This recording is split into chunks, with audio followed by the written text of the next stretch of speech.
I used to freak out anytime we were running late. I'd be fine one minute, and the next I'd be trying to motivate my son to speed up, usually not in the most positive ways. And every time I lost my cool, he'd dig in his heels and go even slower. It was messy. Eventually, I learned that kids don't even develop a proper concept of time until they're about 6 years old. That helped me stay patient, but I still reacted to being late like it was the end of the world. Hi, I'm Alon, founder of the PEP180, the Parent Empowerment Project. If you want to yell less, react less, and show up more using neuroscience, exercise, and simple daily habits, you're in the right place. Today, I'm going to show you why your patience can become a reflex and how you can condition it. Imagine your brain has a volume dial. It's called the reticular activating system, or RAS. When it's cranked up too high, you're jumpy, anxious, and snapping too fast. Too low, and you're sluggish, zoning out and running on empty. The goal is to keep yourself in the zone, right in the middle, where you're calm, focused, and ready for whatever chaos hits. But how well that volume dial works depends on how well your reflexes developed when you were a kid. So what are reflexes? They're your brain's built-in survival programs, automatic movements babies are born with, like grabbing, sucking, or startling. They're supposed to help early development and then turn off as the brain matures. When these reflexes stay active, your brain stays stuck in survival mode, making you more reactive, tense, and quick to lose patience. The good news is that you can retrain them at any age, and that's what I'm going to show you. So how do you retrain these reflexes? This is where rhythmic movement training, or RMT, comes in. According to Dr. Harold Bloomberg, the developer of rhythmic movement, and Moira Dempsey, rhythmic movement uses the same gentle rhythmic movement babies naturally do, rocking, rolling, and crawling. That helps the brain integrate the primitive reflexes. It also helps build strong sensory motor connections and process sensory information. Basically, these movements are how the brain wires itself properly in early development. But if reflexes don't fully integrate or get thrown off by stress, injury, or skip stages, your brain gets stuck in survival mode. Rhythmic movement gives you a second chance. Think of it like updating your software.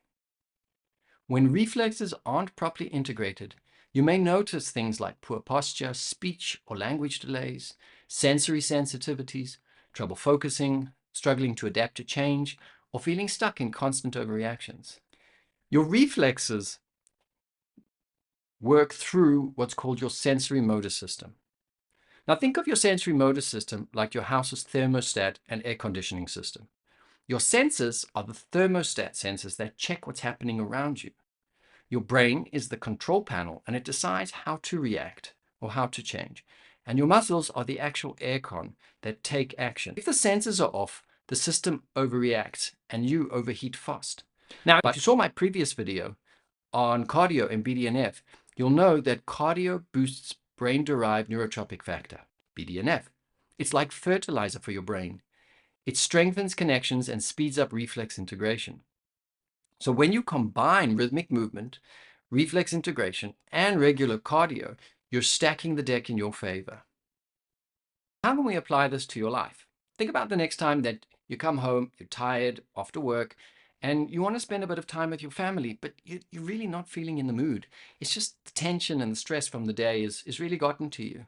All you need to do is just lie on your stomach. Firstly, find a quiet space. Lie on your stomach, rest your forehead on your hands or on your cheek, whatever's the most comfortable, and then gently just rock your pelvis from side to side. And that's it. Do that for 2 minutes. And what that does is it starts to stimulate your parasympathetic nerves that are in your pelvic area and starts to send the message of calm and relaxation. And that can switch your nervous system. It can switch off that stress response, allowing you to just be more present and active. Another thing that you can try is if you're feeling a bit brain foggy in the morning, is use maybe something with a bit of a faster rhythm. So do 60 seconds of what's called a cross crawl, where you're marching in your place, but you're bringing your right elbow to your left knee and your left knee to the right elbow.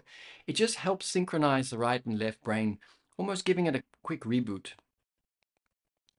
And something to try when your kids are melting down in public, it's always a fun one, is just get down on the ground at their level And firstly, just calm your own breath and just relax and use a very gentle pressure. So you can just hold and squeeze their arms very gently, especially if you're agitated.